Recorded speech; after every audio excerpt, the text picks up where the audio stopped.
प्यारे बच्चों, आज हम सामाजिक विज्ञान हमारे अतीत वन जो कि कक्षा 6 की पाठ्य पुस्तक है, वहाँ से हम वर्कशीट नंबर 11 को करेंगे।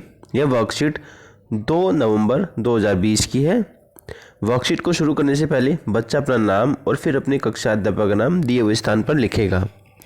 वर्कशीट का जो टॉपिक है उसका नाम है आरंभिक मानव के बारे में जानकारी, कि पहले के जो मानव होते थे उनके बारे में हम यहाँ पर जानकारी इकट्ठा करेंगे कि वो किस तरह के औजार उपयोग करते थे, किस तरह के उन्होंने शैल चित्रकला बनाई हुई थी और पुरास्थल, ये सब हम अभी इस वर्कशीट में जानेंगे। तो सबसे पहले हम पढ़ लेते औजार कि जो पुराने ज़माने के जो आरंभिक मानव था वो किस तरह के औजार उपयोग करता था। देखिए बच्चों, यहाँ पे चित्र भी दिखाया गया है। यहाँ पे ये कुछ औजार है जो कि हमें खुदाई से मिले हैं कि वो किस तरह के औजार उपयोग करते होंगे।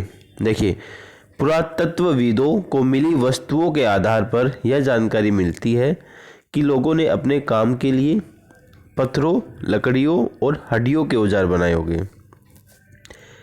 जो पुरातत्वविद होते हैं उनको ये काफ़ी सारी वस्तु मिली है, ठीक है ना। उसमें पत्थर भी है, लकड़ी भी है, हड्डियों के औजार भी पाए गए हैं। तो इससे पता चलता है बच्चों कि पुराने समय में, ठीक है ना, वो जो हथियार इस्तेमाल करते होंगे वो लकड़ी से भी बनाते होंगे और हड्डियों के औजार भी बनाते होंगे और पत्थरों से भी नुकीले हथियार बनाते होंगे। अब उनका उपयोग वो कहाँ कहाँ करते होंगे वो देखो आगे लिखा हुआ है। इन हथियारों का प्रयोग फल फूल काटने, हड्डियों के मांस काटने और पेड़ों की छाल व जानवरों की खाल उतारने एवं लकड़ियाँ काटने के लिए किया जाता था। देखिए बच्चों, अब कहाँ कहाँ उपयोग करते होंगे वो यहाँ पर लिखा हुआ है। जैसे कोई फल है, फूल है, उसको काटने के लिए औजार यूज करते होंगे, ठीक है। कोई जानवर है, उसको उसकी खाल को उतारने के लिए, उसको काटने के लिए, ठीक है ना, इस तरह के औजार वो उपयोग में लाते होंगे। तो ये था औजार के बारे में। अब देखिए, जो आरंभिक मानव था उन्होंने शैल चित्रकला में उनका क्या योगदान था। जिन गुफाओं में लोग रहते थे उनमें से कुछ की दीवारों पर चित्र मिले हैं। बच्चों, वो जिन गुफाओं में उन्होंने अपने घर बना रखे थे उनमें कुछ चित्र मिले हैं। इनमें से कुछ सुंदर उदाहरण है मध्य प्रदेश और दक्षिणी उत्तर प्रदेश की गुफाओं से मिले चित्र हैं।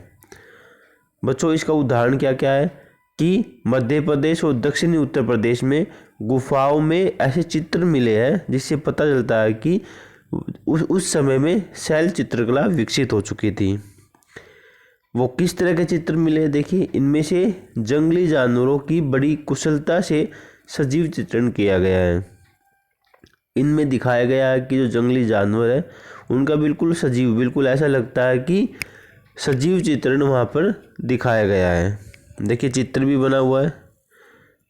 यहाँ पर एक जानवर है और पीछे ये उन्होंने मानव, यहाँ पर काफ़ी सारे मानव दिखाए गए हैं। तो ये था शैल चित्रकला के बारे में। अब पुरास्थल के बारे में देखते बच्चों। पुरास्थल क्या होता है उसके बारे में यहाँ पर लिखा हुआ है, आपको समझ में आ जाएगा। पुरास्थल उस स्थान को कहते हैं जहाँ औजार, बर्तन और इमारतों जैसी वस्तुओं के अवशेष मिलते हैं। यानी पुरास्थल क्या होता है, ऐसा स्थान होता है जहाँ पर औजार, बर्तन या इमारतों जैसी वस्तुओं के अवशेष मिलते हैं, उसको पुरास्थल कहते हैं। ऐसी वस्तुओं का निर्माण लोगों ने अपने काम के लिए किया था और बाद में वे उन्हें वहीं छोड़कर गए। ये ज़मीन के ऊपर, अंदर, कभी कभी समुद्र और नदी के तल में भी पाए जाते हैं। बच्चों, जो पुरास्थल होता है कि ऐसा स्थान जहाँ पर पुराने समय के जो मानव थे वो रहते थे। तो वो जब अपने एक स्थान को छोड़ के दूसरे स्थान पर जाते हैं या कोई इंसिडेंट हुआ, कुछ भी हुआ, तो उनके जो सामान होते थे, बर्तन होते थे, औजार होते थे, ठीक ना, वो उसी जगह पर रखे रहते हैं। तो इसको हम कहते हैं पुरास्थल। ये कहीं पर भी हो सकते हैं बच्चों, ज़मीन के ऊपर, समुद्र के नीचे भी मिले हैं। ठीक है, तो इनको पुरास्थल कहते हैं।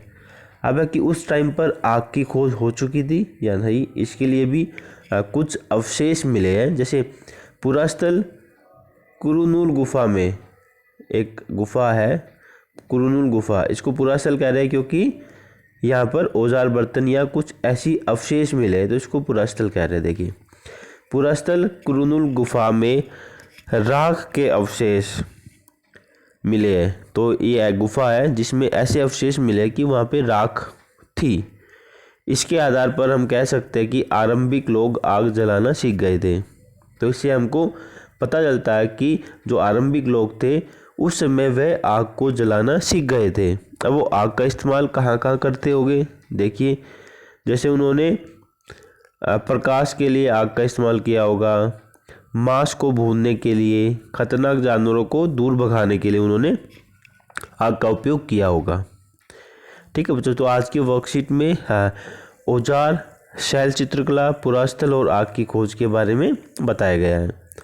अब इन्हीं के बेस पर यहाँ पे 4 प्रश्न दिए गए, उन 4 प्रश्नों को करते हैं। जैसे पहला प्रश्न क्या है बच्चों, खाद्य संग्राहक के औजार किस चीज़ से बने थे?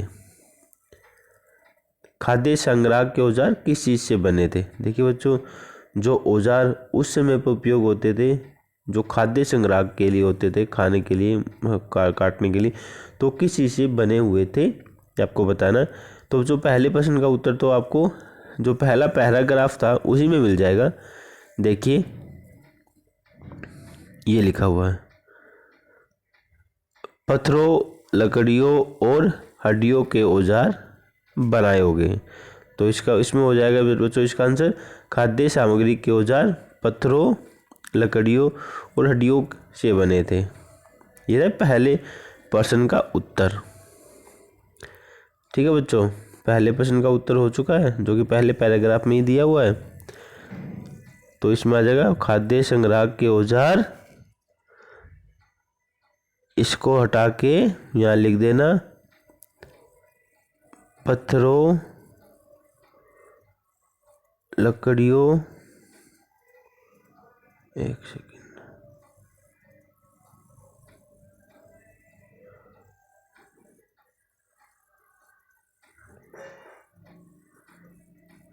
हड्डियों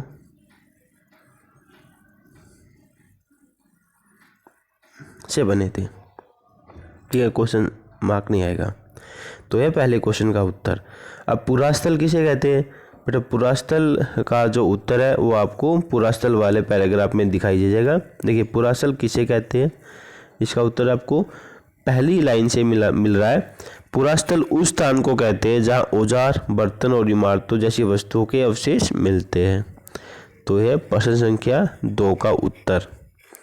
अब देखिए बच्चों, अगला क्वेश्चन देखते हैं। आरंभिक लोग आग का उपयोग किन कार्यों के लिए करते होंगे? देखिए बच्चों, आरंभिक लोग ने आग की खोज कर ली थी, तो उन्होंने आग की खोज की थी, तो किस लिए आग का उपयोग करते होंगे? जैसे देखिए, यहाँ से इसका आंसर है, आग का इस्तेमाल कई कार्यों के लिए किया गया होगा, जैसे कि प्रकाश के लिए, मांस भूनने के लिए और खतरनाक जानवरों को दूर भगाने के लिए। यह प्रश्न संख्या 3 का उत्तर। ठीक है बच्चों, तो वर्कशीट में 3 ही प्रश्न थे, तो वर्कशीट यहीं पर कंप्लीट होती है। धन्यवाद।